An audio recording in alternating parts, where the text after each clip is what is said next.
This is the review of the Watchdog water alarm. So I got the first one for detecting water in the case of a failure of my sump pump, which just got installed.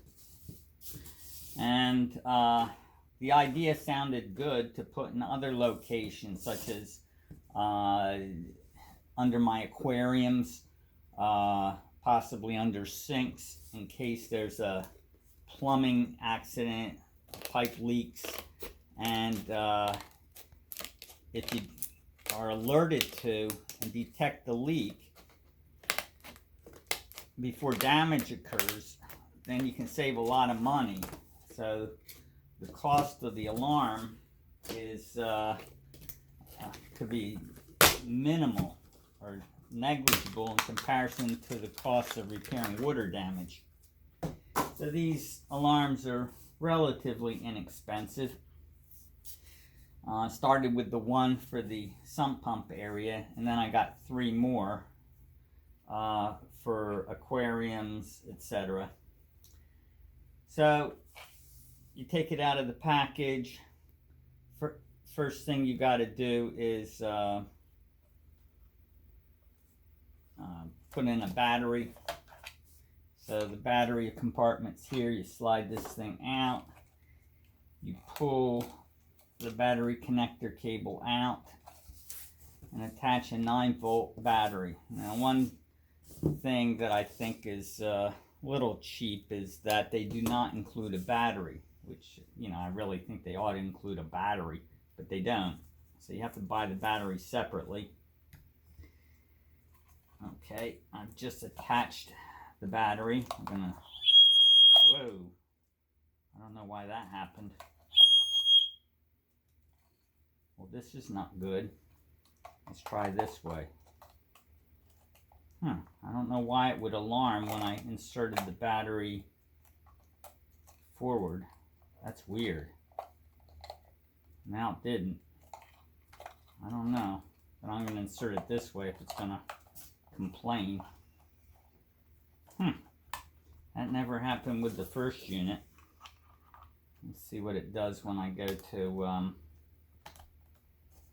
test it with water.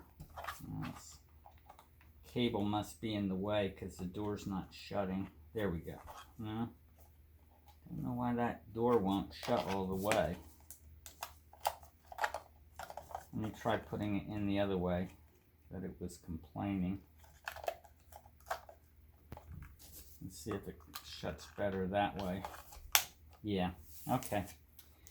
So these are the probes, and when water goes across there, you can just set this down on the surface of the floor, and then it takes maybe a 1/16 of an inch or so of water across the bottom, and water crosses those 2 electrodes, then the alarm goes off. So let's do a little test here. Now, one trick I read about is if you want just any dampness to set the alarm off at all, and you don't want it to have to build up to 1/16 of an inch of water, you can set it on a paper towel. And then, so let's take a little wad of paper towel here, and we'll set the electrodes on top of the paper towel. Now, if you just take water and wet the towel, that should set it off. And I'm going to have another paper towel ready, because to turn the alarm off, you either have to disconnect the battery or dry the electrodes. So let's wet the towel.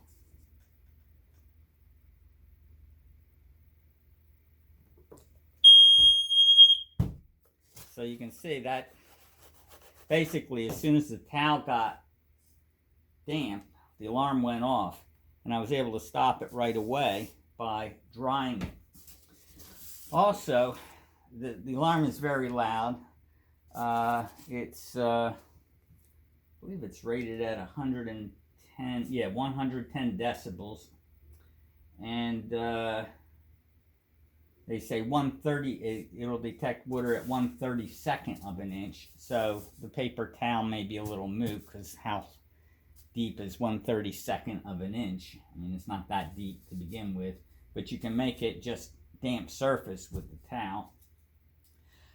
And the other option you have is you can pull this thing out. So I'm pulling out the sensor portion, and then there's this wire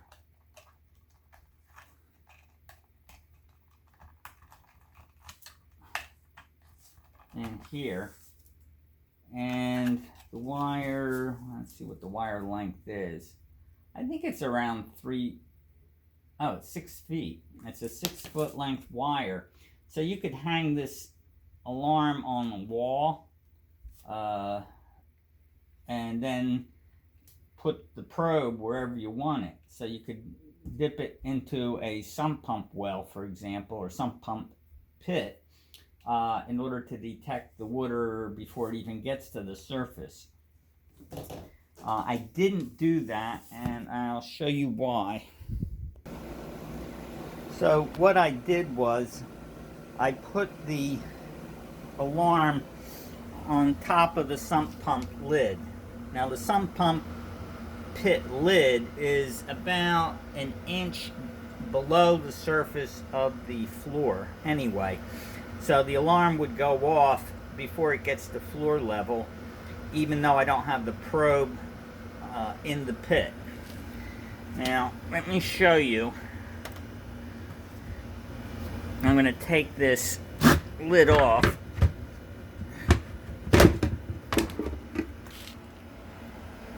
And you can see I have 2 pipes coming in from the French drain. And what I don't know yet, since the French drain was just installed maybe a month ago, and we haven't had any rains more than an inch or so, so I don't think the pump has kicked off, other than my testing of it, since the French drain's been installed. What I want to check is, during a heavy rain, is how much splashing of water there is, because I don't want this thing to go off if water splashes on the probe, and yet the water level isn't abnormally high, or the sump pump hasn't failed.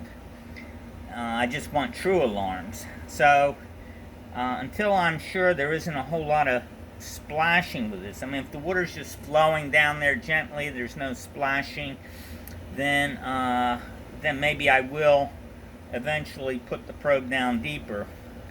The other thing, and I'm not sure about this, is let's say the pump failed and the water level's increasing. The people from Desert Dry who installed the sump pump said that the French drain by itself has a huge capacity, and it takes a lot of water that would make it come above the floor level, even if the pump weren't working. What I don't know is, if the water's flowing down in this drain, let's say the pump's failed, will it stop flowing when it reaches the level of the pipes until the drain all around the perimeter of the basement fills? Or will it keep pouring into this sump pump pit until it overflows? Because if that's the case, then descending the probe another 6 or 12 inches won't make any difference. But if it stops because the water level inside the pit is matching the water level in the French drain, and there hasn't been enough rain to fill it up beyond that, then I don't know that it's going to make a whole lot of difference. So I don't know. I'll have to think about this. But in any case, I will be alerted before it hits the floor level. And if that happens, then I can take out my utility pump and I can put that in the sump pump pit along with a garden hose, which I have over here under this box, and either pump it right out the window here, or into this sink temporarily.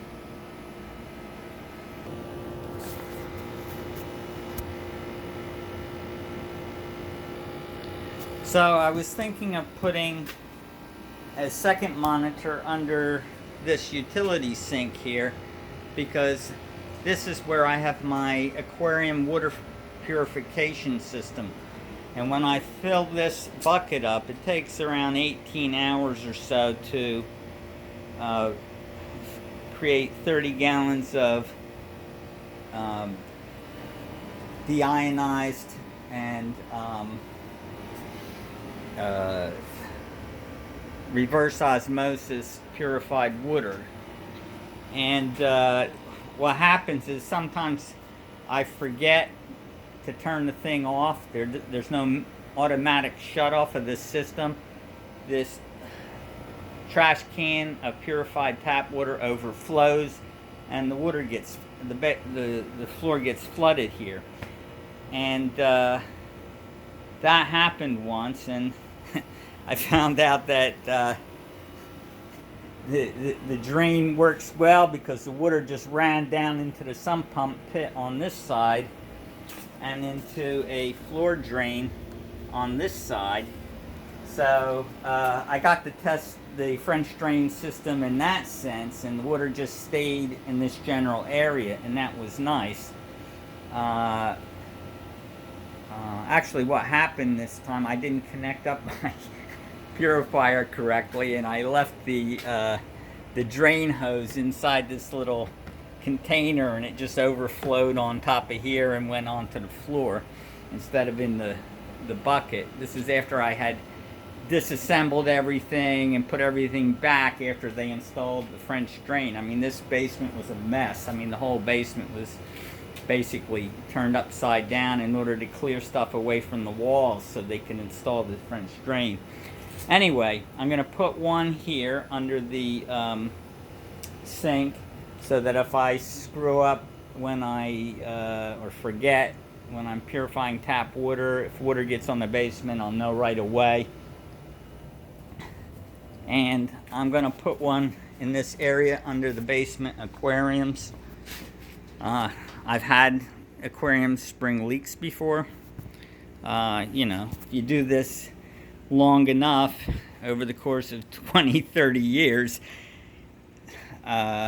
stuff happens.